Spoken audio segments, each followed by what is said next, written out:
തുടരുന്നു. നയാബ് സൈനി ഹരിയാനയുടെ പുതിയ മുഖ്യമന്ത്രിയാകും. ഇന്ന് വൈകിട്ട് 5 മണിക്കാണ് സത്യപ്രതിജ്ഞ.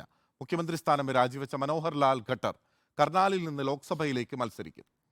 നോബിൾ മാരിക്കാരനുണ്ട് വിവരങ്ങളുമായി. നോബിൾ, ഒന്നാമത്തെ ചോദ്യം, എന്തുകൊണ്ടാണ് മനോഹർ ലാൽ ഖട്ടർ മന്ത്രിസഭ തന്നെ ലോക്സഭാ തെരഞ്ഞെടുപ്പ് അടുത്തിരിക്കെ രാജിവെച്ച് പുറത്തേക്ക് പോകാനുള്ള സാഹചര്യം? രണ്ടാമതായി, എന്തുകൊണ്ടാണ് നയാബ് സൈനിയെ പോലുള്ള ഒരു നേതാവിനെ അവിടെ പരിഗണിച്ചിരിക്കുന്നത്?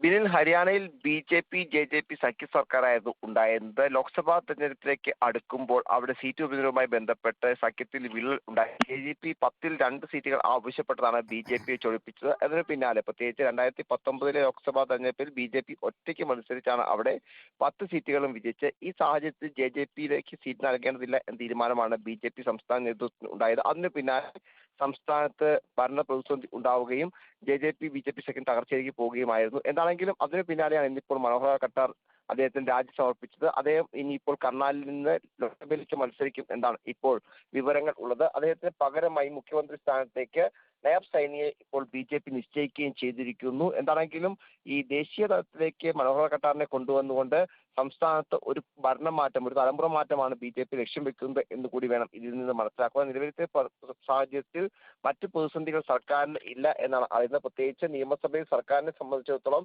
ബി.ജെ.പിക്ക് 41 അംഗങ്ങളുടെ പിന്തുണയുണ്ട്. 90 അംഗ നിയമസഭയാണ്, 46 പേരുടെ പിന്തുണ വേണം. അതേസമയം സ്വതന്ത്രരായ 7 എം.എൽ.എമാർ ബി.ജെ.പിക്ക് പിന്തുണ പ്രഖ്യാപിച്ചിരിക്കുന്ന സാഹചര്യം കൂടിയുണ്ട്. അതുകൊണ്ട് സർക്കാരിന് ഭൂരിപക്ഷമുണ്ട്. അതേസമയം ജെ.ജെ.പിയിലെ ഒരു വിഭാഗം എം.എൽ.എമാർ ബി.ജെ.പിയോട് അടുക്കുന്നു എന്ന വിവരവും പുറത്തേക്ക് വരുന്നു. പ്രത്യേകിച്ച് 7 ജെ.ജെ.പി എം.എൽ.എമാർ ഇതിനോടകം തന്നെ ബി.ജെ.പിയോട് അടുത്തിരിക്കുന്നു. ഇന്നലെ ജെ.ജെ.പി പ്രത്യേകിച്ച് ദുഷ്യന്ത് ചൗട്ടാല ഇന്നലെ വിളിച്ച യോഗത്തിലേക്ക് 5 എം.എൽ.എമാർ എത്തിയില്ലെന്ന് അറിയുന്നത്. ആ സാഹചര്യം പരിഗണിക്കുമ്പോൾ എന്താണെങ്കിലും സർക്കാരിന് മറ്റ് പ്രതിസന്ധികൾ ഇല്ല എന്നാണ് ഇപ്പോൾ മനസ്സിലാകുന്നത്. വൈകിട്ട് 5 മണിക്കാണ് പുതിയ മുഖ്യമന്ത്രിയുടെ സത്യപ്രതിജ്ഞ നിശ്ചയിച്ചിരിക്കുന്നത്. 5 മണിക്ക് രാജ്ഭവനിൽ സത്യപ്രതിജ്ഞ ചടങ്ങ് നടക്കും. അതിന് പിന്നാലെ മറ്റ് നിലവിലത്തെ മന്ത്രിസഭ അതേപടി തുടരുകയാണോ എന്നതടക്കമുള്ള കാര്യങ്ങൾ ഇനിയും വ്യക്തത വരേണ്ടത്. പ്രത്യേകിച്ച് ഈ ജെ.ജെ.പിയുടെ 5 എം.എൽ.എമാർ ബി.ജെ.പിക്ക് ഒപ്പമാണ് ഉള്ളത്. അവർക്ക് ഏതൊക്കെ തരത്തിൽ പദവികൾ നൽകും എന്നടക്കമുള്ള നിരവധി ചോദ്യങ്ങളെ അവശേഷിക്കുന്നുണ്ട്. എന്താണെങ്കിലും 5 മണിയോട് കൂടി തന്നെ ഈ ചോദ്യങ്ങൾക്ക് ഉത്തരം കിട്ടും എന്നാണ് നമുക്ക് മനസ്സിലാവുന്നത്. മനോഹർ ഖട്ടർ എന്താണെങ്കിലും ബി.ജെ.പിയുടെ കരുത്തനായ നേതാക്കളിൽ ഒരാളാണ്.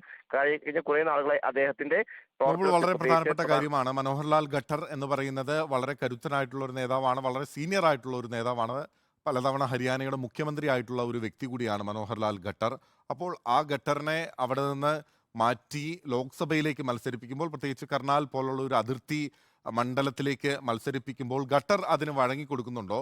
വഴങ്ങിക്കൊടുക്കുകയാണെങ്കിൽ പോലും ഈ സ്വതന്ത്ര എം.എൽ.എമാരുമായി ചിലർ ഖട്ടറുമായി അടുത്ത് നിൽക്കുന്നവരുണ്ടായിരുന്നു. അവർ ഖട്ടറിന് വേണ്ടി അവകാശവാദം ഉന്നയിച്ചിരുന്നു, അല്ലെങ്കിൽ ഖട്ടറിനെ തന്നെ മുഖ്യമന്ത്രിയായി നിലനിർത്തണമെന്ന ആവശ്യം ബി.ജെ.പി നേതൃത്വത്തിന് മുമ്പിൽ വെച്ചിരുന്നു എന്ന റിപ്പോർട്ടുകൾ ഉണ്ടായിരുന്നു.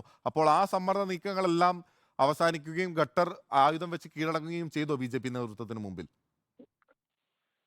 ഇനിയിപ്പോൾ മറ്റു മാറ്റങ്ങൾ ഈ വിഷയത്തിൽ ഉണ്ടാകാൻ സാധ്യതയില്ല. കാരണം ബി.ജെ.പി ദേശീയ നിരീക്ഷകരായി, കേന്ദ്ര നിരീക്ഷകരായി അർജുൻ മുണ്ട അടക്കമുള്ളവരെ സംസ്ഥാനത്തേക്ക് അയക്കുകയും ഇതിൽ മറ്റു പ്രതിസന്ധികൾ ഉണ്ടാകാതെ സർക്കാർ നിലനിർത്താനുള്ള നടപടികൾ സ്വീകരിക്കാൻ നിർദ്ദേശം നൽകുകയും ചെയ്തിരുന്നു. അതിന്റെ അടിസ്ഥാനത്തിൽ തന്നെയാണ് ഇപ്പോൾ ഇതുമായി ബന്ധപ്പെട്ടുകൊണ്ട് നയാബ് സൈനിയെ പുതിയ മുഖ്യമന്ത്രിയാണ് നിശ്ചയിച്ചു മുന്നോട്ട് പോകാനുള്ള തീരുമാനം ബി.ജെ.പി എടുത്ത് നേരത്തെ തന്നെ സൂചനകൾ ഉണ്ടായിരുന്നു. നിലവിലത്തെ സാഹചര്യത്തിൽ മനോഹർ ഖട്ടാറിന് ഇപ്പോൾ മറ്റ് പ്രതിസന്ധികൾ, പ്രത്യേകിച്ച് മറ്റ് വെല്ലുവിളികൾ ഉയർത്താൻ കഴിയില്ല എന്നാണ് മനസ്സിലാക്കുന്നത്. കാരണം ദേശീയ നേതൃത്വം ഉൾപ്പെടെ ഈ ഒരു തലമുറ മാറ്റത്തിന് ആവശ്യമായ നടപടികൾ സ്വീകരിക്കാൻ നിരീക്ഷകരോട് നിർദ്ദേശം നൽകി എന്ന് അറിയുന്നു. നേരത്തെ ബിൻ സൂചിപ്പിച്ചതുപോലെ തന്നെ ജെ.ജെ.പിയുടെ ചില എം.എൽ.എമാരൊക്കെ മനോഹർ ഖട്ടാറിന് വേണ്ടിയൊക്കെ രംഗത്ത് വന്നെങ്കിലും അതിനൊന്നും പരിഗണിക്കുന്ന സാഹചര്യം എന്താണെങ്കിലും ഉണ്ടായിട്ടില്ല. പല സംസ്ഥാനങ്ങളിലും തെരഞ്ഞെടുപ്പ് നടന്ന് പുതിയ സർക്കാർ എത്തുമ്പോഴാണ് മുഖ്യമന്ത്രി ഇപ്പോൾ മധ്യപ്രദേശിലടക്കമാണെങ്കിൽ പോലും ശിവരാജ് സിംഗ് ചൗഹാനെ മാറ്റിയതടക്കം ഇത്തരത്തിൽ ഈ സർക്കാരുകൾ, പ്രത്യേകിച്ച് പുതിയ തെരഞ്ഞെടുപ്പ് കഴിഞ്ഞാണെങ്കിൽ ആ തെരഞ്ഞെടുപ്പിൽ പോലും നിൽക്കാതെയാണ് എന്താണെങ്കിലും മനോഹർ ഖട്ടാറിനെ ഇപ്പോൾ മാറ്റി ഒരു മുഖ്യമന്ത്രി പദത്തിലേക്ക് പുതിയ ആളെ ബി.ജെ.പി വ്യക്തമാണ്.